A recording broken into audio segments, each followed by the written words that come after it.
son muy amplias: restitución, indemnización, rehabilitación y medidas de satisfacción de tipo moral y medidas de no reparación. En el caso de México, es importante que la misma disposición de este párrafo tercero del artículo primero dice que la ley reglamentará la forma en que se llevará a cabo la reparación. El transitorio de la reforma dice que se deberá expedir una ley reglamentaria en materia de reparación. A ver si no pasa como la ley de amparo, o como la ley de seguridad nacional, como la ley de prevención y readaptación social federal, y toda una serie de etcéteras que tiene la Cámara de Diputados ahí parada.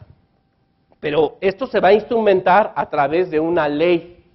Yo también pensé que a través del amparo podría ser la oportunidad de hacerlo. A lo mejor se les ocurre que en las leyes de responsabilidad patrimonial del Estado se podría incorporar y hacerlo más amplio y decir, no, en lugar de ley de responsabilidad patrimonial, pues ley de reparaciones, mejor, ¿verdad? Y dentro del concepto de actividad administrativa irregular, incorporar la violación a los derechos humanos, ¿verdad? Y bueno, pues todos estos 5 medidas, ¿qué vamos a hacer? Pues restitución cuando se pueda, indemnización, que va a ser la más socorrida seguramente, rehabilitación, medidas de satisfacción de tipo moral. Dice un compañero magistrado, nos vamos a llenar de placas y de monumentos en México, o de libros sobre la vida de muchos luchadores sociales. A lo mejor habría que buscar estas medidas de satisfacción de tipo moral, y las de no repetición, que serían yo creo que lo más interesante. ¿Por qué funciona el sistema interamericano? ¿Cuál es la bondad del sistema interamericano? Yo creo que es esta.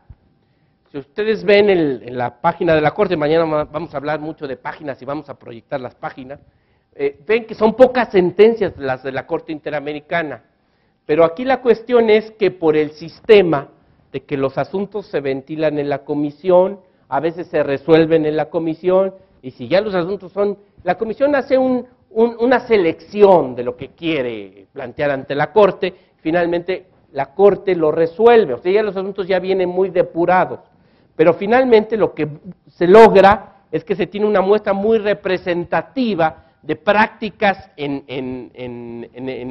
dentro del continente que son violatorios de los derechos humanos, y se establece un estándar. Por eso funciona el sistema interamericano, y yo creo que va a nutrir mucho nuestras prácticas administrativas y judiciales.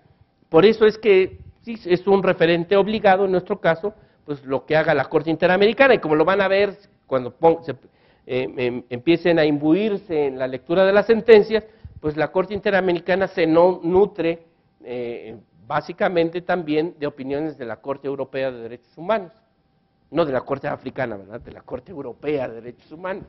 Entonces, como que los estándares son los vasos comunicantes de esta nueva justicia constitucional global, ¿verdad?, que hacen buscar un estándar muy fácil.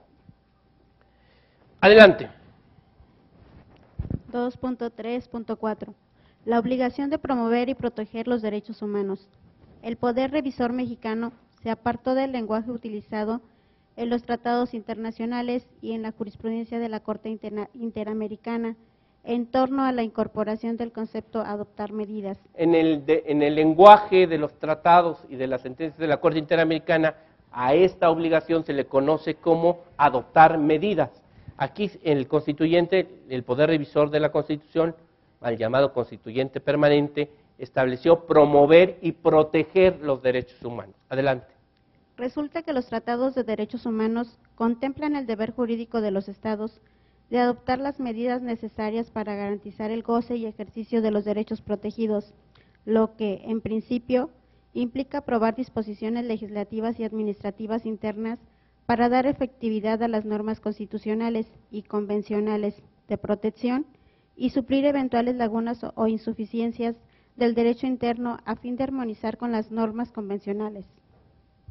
Aquí es importante que incluso en la propia reforma, como lo vamos a ver enseguida, este concepto de adoptar medidas pues se llevó al artículo 3º, se llevó al artículo 18, incluso a las reformas que vamos a comentar muy rápidamente de la parte orgánica.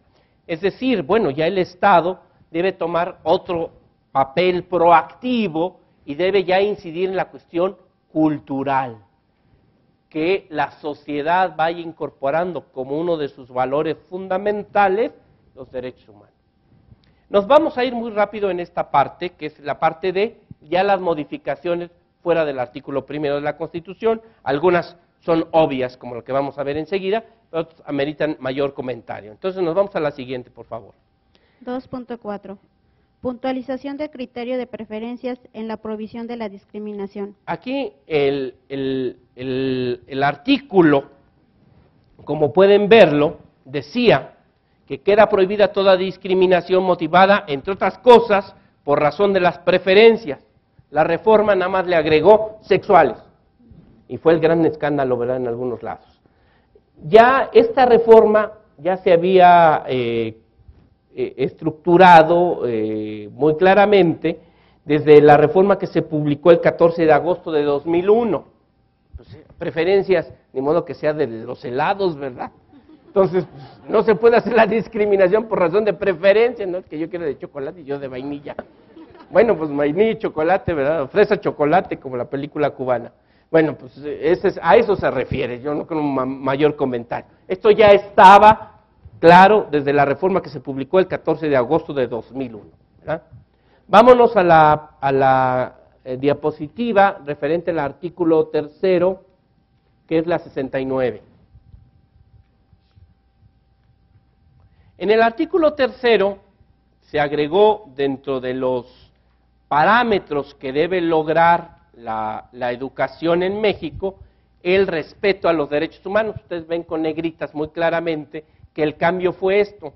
Ya desde la reforma que llevó a cabo, se llevó a cabo en los 40, cuando era secretario de Educación Torres Bodet, se le dio ese contenido axiológico a la educación, después de que modificaron eso de que la educación será socialista del cardenismo, y quedó muy claro que esto de que la educación que imparta el Estado tenderá a desarrollar armónicamente todas las facultades del ser humano y fomentará en él, a la vez el amor a la patria, el respeto a los derechos humanos y la conciencia de la solidaridad internacional en la independencia y en la justicia. Se le agregaron que la educación debe tender al respeto a los derechos humanos. Esto es parte del concepto de promover y garantizar los derechos, ¿verdad?, de adoptar medidas. Nos vamos a la siguiente, el artículo 11, diapositiva 70. El artículo 11 sufrió cirugía mayor porque no solo le quitaron ese de todo hombre y le pusieron toda persona, tendrá derecho para entrar en la República, salir de ella, viajar por su territorio y mudar de residencia, sin necesidad de carta de seguridad, pasaporte, salvoconducto u otros requisitos, lo que el maestro Burgoy llamaba la libertad deambulatoria. Entonces, era la libertad deambulatoria. Entonces, la libertad deambulatoria quedó igual. Y las limitaciones quedaron igual. ¿Cuál fue realmente la reforma? La reforma está en el siguiente párrafo, donde en caso de persecución por motivos de orden político, toda persona tiene derecho a solicitar y recibir asilo. Por casos de carácter humanitario se recibirá refugio. La ley regulará su procedencia y excepción. Se lleva a nivel constitucional lo que ha sido una práctica pues muy generosa del Estado mexicano. Los juristas nos vimos beneficiados con esos maestros españoles que nos trajo el mar, los refugiados chilenos, los niños polacos, ¿verdad?, en León. O sea, el asilo y el refugio han sido conceptos, prácticas internacionales de México, pero no estaban en la Constitución, estaban en los tratados. México suscribió varios tratados interamericanos y universales en materia de asilo y de refugio, pero no estaban en la Constitución. También aquí nos dice que la ley regulará su procedencia y excepciones.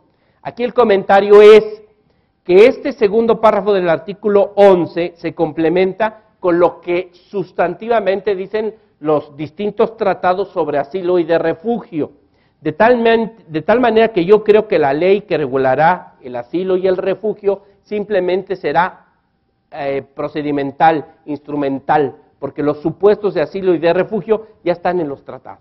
Entonces, esto es una disposición que simplemente será de tipo orgánico procedimental.